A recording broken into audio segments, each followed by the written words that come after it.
Hello दोस्तों, मेरा नाम है जानवी और ये है बीपीएससी घटना चक्र का पार्ट 2 वीडियो जो कि पॉलिटी सब्जेक्ट का है। तो हम स्टार्ट करते हैं।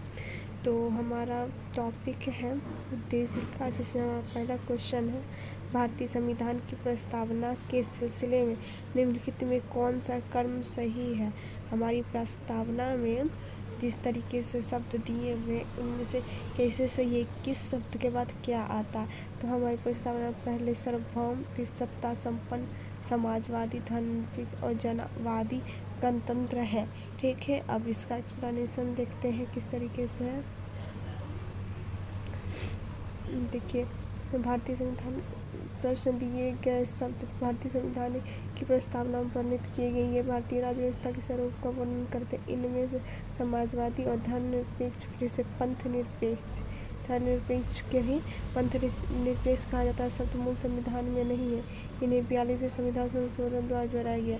जोड़े जाने के पश्चात संविधान में इन शब्दों का निर्धारित क्रम सार्वभौम, सत्ता संपन्न, समाजवादी, धर्मनिरपेक्ष या कहें पंथ निरपेक्ष, जनवादी गणतंत्र। ध्यान रखने योग्य तथ्य यह है कि संविधान में उल्लेखित शब्द संपूर्ण, बहुत संपन्न, समाजवादी, पंथ निरपेक्ष और लोकतंत्रात्मक है। ठीक है, तो जो सबसे इम्पोर्टेंट वर्ड है संपूर्ण, प्रभुत्व संपन्न, समाजवादी, पंथ निरपेक्ष, लोकतंत्रात्मक है। ठीक है, अब नेक्स्ट क्वेश्चन देखते हैं। भारतीय संविधान की प्रस्तावना में निम्नलिखित में से किस एक को पहले मुख्य रूप से सम्मिलित नहीं किया गया था। तो सबसे पहले देखिए, इससे पहले के एक्सप्लेनेशन में ही हम आपको बताए थे कि हमारे संविधान में कुछ शब्द 42वें संविधान संशोधन द्वारा जोड़ा गया था, जो कि था समाजवादी और धर्मनिरपेक्ष। ये हमारे मूल संविधान में नहीं थे, इन्हें जोड़ा गया था। यही क्वेश्चन यहाँ बोल रहा है कि प्रस्तावना में निम्नलिखित में से किस एक को पहले मुख्य रूप से सम्मिलित नहीं किया गया था। तो कौन नहीं था इनमें से, तो वो नहीं है। देखिए यहाँ है शब्द समाजवादी और धर्मनिरपेक्ष। शब्द हमारे मूल संविधान में नहीं था। इन्हें 42वां संविधान संशोधन 1976 के द्वारा, जिस समय हमारी पीएम इंदिरा गांधी थी, उस समय यह शब्द जोड़ा गया था। ठीक है, नेक्स्ट क्वेश्चन देखते हैं। नेक्स्ट क्वेश्चन है, भारतीय संविधान की प्रस्तावना में समाजवादी शब्द किस वर्ष जोड़ा गया था। देखिए, यह 42वां संविधान संशोधन 1976 में जोड़ा गया था। इस समय हमारे पीएम कौन थी? इंदिरा गांधी थी। इसी समय समाजवादी और पंथ निरपेक्ष से 2 शब्द जोड़े गए थे। क्या है, भारतीय संविधान की प्रस्तावना यानी प्रियम्बल में किस संशोधन द्वारा समाजवादी या धर्मनिरपेक्ष शब्द जोड़ा गया था। तो कब जोड़ा गया था? 42वां संविधान संशोधन 1976 में। पीएम थी इंदिरा गांधी। 42वें संशोधन द्वारा कौन से 2 शब्द प्रस्तावना में जोड़े गए थे? तो धर्मनिरपेक्ष और समाजवादी शब्द जोड़ा गया था। ठीक है, भारतीय संविधान की प्रस्तावना में भारत को किस रूप में घोषित किया गया? तो भारत को किस रूप में घोषित किया गया? तो भारत सार्वभौम है, समाजवादी है, धर्मनिरपेक्ष है, प्रजातांत्रिक गणतंत्र है। ठीक है, नेक्स्ट क्वेश्चन है, भारत में लौकिक सार्वभौमिकता है क्योंकि संविधान की प्रस्तावना आरंभ होती है हम भारत के लोग। संविधान की प्रस्तावना शुरू होती है हम भारत के लोग से। देखिए, क्या है, भारतीय संविधान की प्रस्तावना हम भारत के लोग शब्द से शुरू होती है, अतः भारत में लौकिक सार्वभौमिकता है। इसका अर्थ है कि जनता सब शक्ति और किसी बाह्य सत्ता के अधीन नहीं। विचार कीजिए। ठीक है, निम्न पर विचार करना है। क्या करना है? सही विचार अनुसार कर्म करना है। हमारी जो प्रस्तावना है उसमें क्या लिखा हुआ है? हम भारत के लोग भारत को एक संपूर्ण, संपन्न मतलब सार्वभौमिक, समाजवादी, पंथ निरपेक्ष, धर्मनिरपेक्ष, भारत को एक संपूर्ण, प्रभुत्व संपन्न, समाजवादी, धर्मनिरपेक्ष, लोकतांत्रिक गणराज्य बनाने के लिए ये हो जाएगा। ओके, इसका आंसर भी यही है। देखिए, यहाँ पर भी लिखा हुआ है,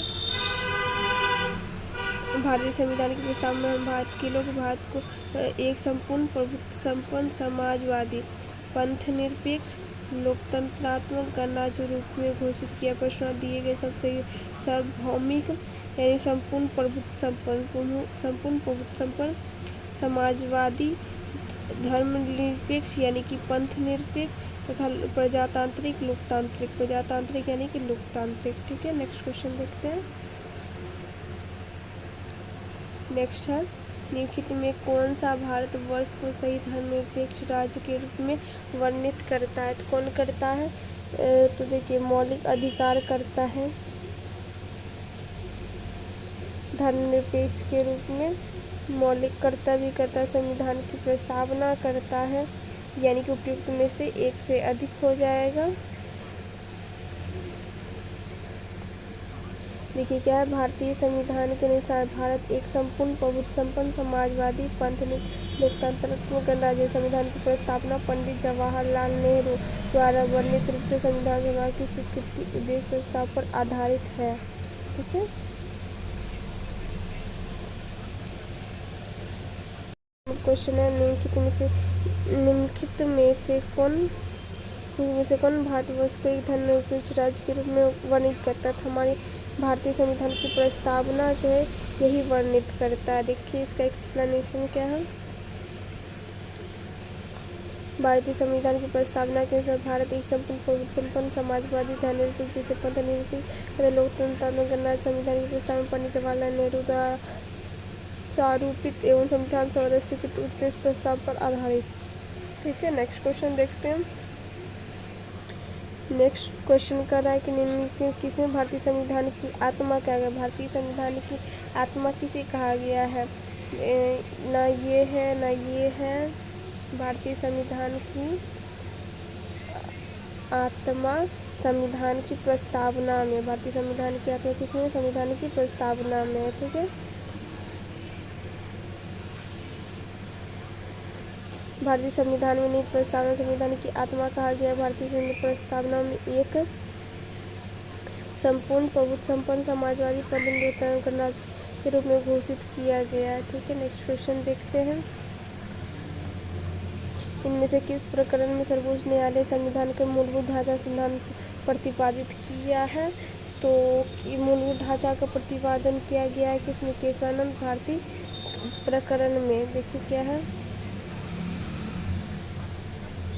सर्वोच्च न्यायालय ने वर्ष 1973 में केशवानंद भारती बनाम केरल राज्यवाद संविधान में मूलभूत ढांचा सिद्धांत का प्रतिपादन किया था। इसमें बाद दिए गए अपने ऐतिहासिक निर्णय सर्वोच्च न्यायालय की 13 सदस्यीय संविधान पीठ में यद्यपि संसद की संविधान में संशोधन की शक्ति को स्वीकार किया तथापि भी निर्धारित किया कि संसद संविधान के कोई ऐसा संशोधन नहीं कर सकती है जो कि संविधान के मूलभूत ढांचा को उल्लंघन करता हो। ठीक है, नेक्स्ट क्वेश्चन क्या कह रहा है? भारतीय सर्वोच्च न्यायालय किन मुकदमों में सर्वप्रथम संविधान के मूल ढांचे का सिद्धांत दिया है? केशवानंद भारती बनाम केरल राज्य। इसी में केशवानंद भारती बनाम केरल राज्य इस वाद यानी इस केस में ही इसी मुकदमा में भारतीय संविधान के मूल ढांचे का सिद्धांत दिया गया और कहा गया कि संविधान संशोधन हो सकता है किंतु उसके मूल ढांचे में कोई परिवर्तन नहीं हो सकता है। अब हमारा नेक्स्ट टॉपिक है शासन प्रणाली। इसमें पहला क्वेश्चन है, भारतीय संविधान की प्रकृति क्या है? भारतीय संविधान की प्रकृति संघीय किंतु भावना में एकात्मक है। संघीय लेकिन भावना में एकात्मक है। देखिए इसका एक्सप्लेनेशन कैसा है। संविधान वेताओं ने संविधान को मुख्यतः दो वर्गों में विभाजित किया है, संघात्मक और एकात्मक। एकात्मक संविधान वह संविधान है जिसके अंतर्गत सारी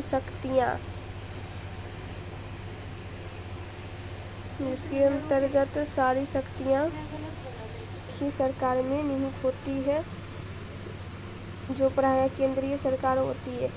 इनमें प्रांतों को केंद्रीय सरकार के अधीन रहना पड़ता है।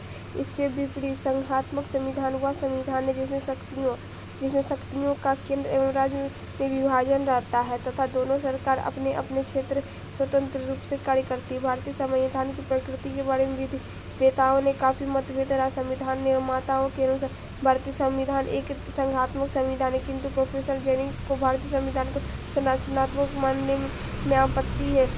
प्रोफेसर विलियम ने इसे अर्ध संघीय संविधान अथवा एकात्मक संविधान जिसे संघात्मक तत्व सहायक रूप में है कहा है कि जेनिंग्स के अनुसार भारतीय संविधान में केंद्रीकरण की सशक्त प्रवृत्ति है। अतः उपर्युक्त विश्लेषणों से हम कह सकते हैं कि भारतीय संविधान ना तो विशुद्ध संघात्मक ना ही विशुद्ध एकात्मक है, बल्कि यह प्रकृति में संघीय किंतु भावना में एकात्मक है। ठीक है, नेक्स्ट देखते हैं क्वेश्चन क्या है। नेक्स्ट क्वेश्चन करता है भारतीय संविधान की व्यवस्था में इनमें से कौन सा सर्वोच्च है। तो भारतीय संविधान की व्यवस्था में सबसे सर्वोच्च कौन है?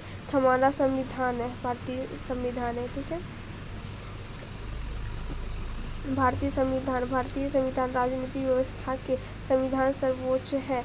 यही राज्य व्यवस्था के स्वरूप और उद्देश्य का निर्धारण करता है एवं विभिन्न इकाइयों के सृजन का प्रावधान करता है। संविधान से ही शासन के सभी अंग अधिकार शक्ति प्राप्त करते हैं। सरकार की संसदीय व्यवस्था के विषय में निम्नलिखित में से कौन सा व्यक्त सही है?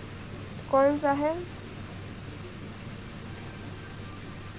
सरकार की संसदीय व्यवस्था के विषय में इनमें से कौन सा वक्तव्य सही है? सरकार की संसदीय व्यवस्था में देखिए, विधायिका न्यायपालिका के प्रति जवाबदेह है, विधायिका कार्यपालिका के प्रति जवाबदेह है, या विधायिका एवं कार्यपालिका दोनों स्वतंत्र है, जो कि नहीं है, बिल्कुल भी नहीं है। राष्ट्रपति न्यायपालिका के प्रति जवाबदेह, राष्ट्रपति न्यायपालिका के प्रति जवाबदेह है, ये भी नहीं है, ये और ये है। अब देखिए क्या है, शासन प्रणाली की समानता दो पद्धतीय संसदीय और अध्यक्षीय। भारत ग्रेट ब्रिटेन के अनुसार हुए संसदीय शासन व्यवस्था को अपनाया। संसदीय शासन व्यवस्था में व्यवस्थापिका के सदस्य कार्यपालिका का गठन करते तथा कार्यपालिका व्यवस्थापिका के प्रति उत्तरदायी होती है। संसदात्मक शासन व्यवस्था में कार्यपालिका विधायिका द्वारा नियंत्रित होती है तथा न्यायपालिका कार्यपालिका एवं विधायिका के कार्यों को न्यायिक समीक्षा कर सकती। राष्ट्रपति न्यायपालिका के प्रति जवाबदेह नहीं होते, अतः विकल्प ई सही उत्तर है। ठीक है, ये क्वेश्चन है भारत में प्रजातंत्र इस तथ्य पर आधारित है। भारत में प्रजातंत्र किस तथ्य पर आधारित है?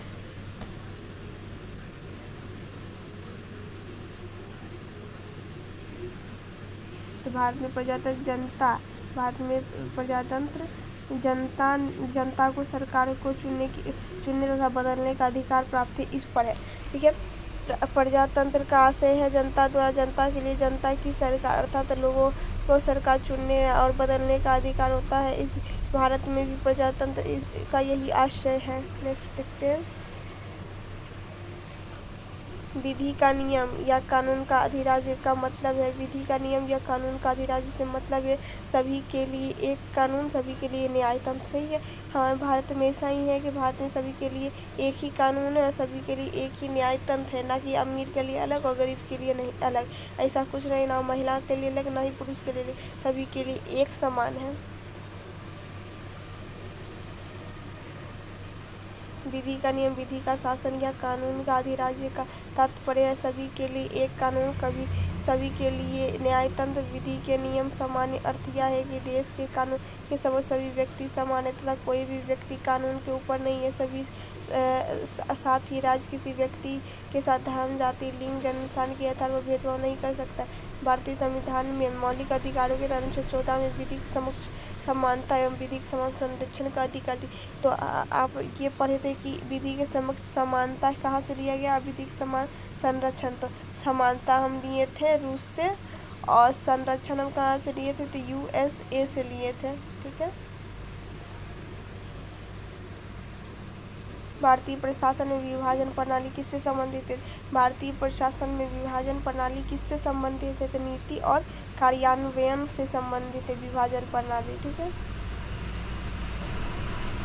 देखिए, भारतीय प्रशासन विभाजन प्रणाली नीति निर्माण और कार्यान्वयन से संबंधित, इसमें सचिवालय नीति निर्माण करता है, जबकि कार्यान्वयन निदेशालय द्वारा किया जाता है।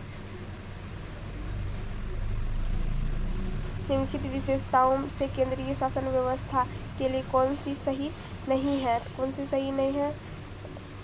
केंद्रीय शासन व्यवस्था त्वरित निर्णय, केंद्रीय शासन व्यवस्था में त्वरित निर्णय लिया जाता है। केंद्रीय शासन व्यवस्था में हमारे भारत में केंद्रीय शासन व्यवस्था में लचीलापन भी है। केंद्रीय शासन व्यवस्था में कानून एक रूपता भी है, लेकिन केंद्रीय शासन व्यवस्था में क्या नहीं है? तो बड़े देशों के लिए आदर्श, ये चीज़ नहीं है।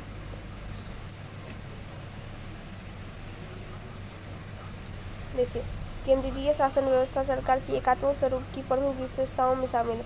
सत्ता का केंद्रीकरण एवं एकीकृत शक्ति, सरकार को त्वरित निर्णय की क्षमता, संविधान का लचीलापन, एकल न्यायपालिका, संपूर्ण राज्य क्षेत्र में कानून की एकरूपता, एकल नागरिकता, आपातकाल की व्यवस्था आदि है। परंतु यह आश्चर्य नहीं है कि ऐसी व्यवस्था बड़े देशों के लिए आदर्श हो और बड़े देश संघीय व्यवस्था में भी बेहतर कार्य कर सकते हैं। अतः अवशिष्ट सी गलत है, विकल्प सी जो है वो गलत है, तो वही होगा। नेक्स्ट क्वेश्चन क्या कहता है? निम्नलिखित में से कौन सा कथन सत्य है? निम्नलिखित में से कौन सा कथन सत्य है? तो संयुक्त राज्य अमेरिका में सरकार की संघीय प्रणाली बिल्कुल है। भारत सरकार की संघीय एकात्मक दोनों प्रकार का निर्णय प्रणाली है। देखिए, भारत में सरकार की संघीय, फेडरल और एकात्मक दोनों प्रकार की प्रणाली है। देखिए क्या है क्वेश्चन, बोल रहा है कि भारत में सरकार की संघीय और एकात्मक दोनों प्रकार की प्रणाली। ऐसे तो हम पीछे पढ़ चुके हैं कि भारत में संघीय और एकात्मक का मिश्रण है, लेकिन ये कथित तौर पर है, लेकिन लिखित तौर पर तो भारतीय संविधान संघीय है, इसीलिए ये गलत हो जाएगा। अब नेक्स्ट क्या, फ्रांस की सरकार संघीय प्रणाली नहीं, फ्रांस की सरकार में संघीय प्रणाली नहीं। पाकिस्तान में प्रधानमंत्री की नियुक्ति वहाँ की जनता बिल्कुल नहीं, वहाँ पर तो सेना का शासन चलता है, ना कि जनता का, तो ये भी गलत है। क्या है, अमेरिका के संविधान में संघीय प्रणाली का स्पष्ट उल्लेख है। भारत के संविधान में भारत के राज्यों को संघ बताया गया, किंतु संविधान में कतिपय प्रावधान राज्यों की अपेक्षा केंद्र में ज़्यादा शक्तिशाली बनाने का पर जोर देता है। इससे कुछ विद्वान भारत के संविधान का संघात्मक एकात्मक प्रणाली का मिश्रण मानते, किंतु भारतीय संविधान एकात्मक प्रणाली का लक्षण लिए हुए मूल रूप से संघीय संविधान, ऐसा मानना जाना उचित है।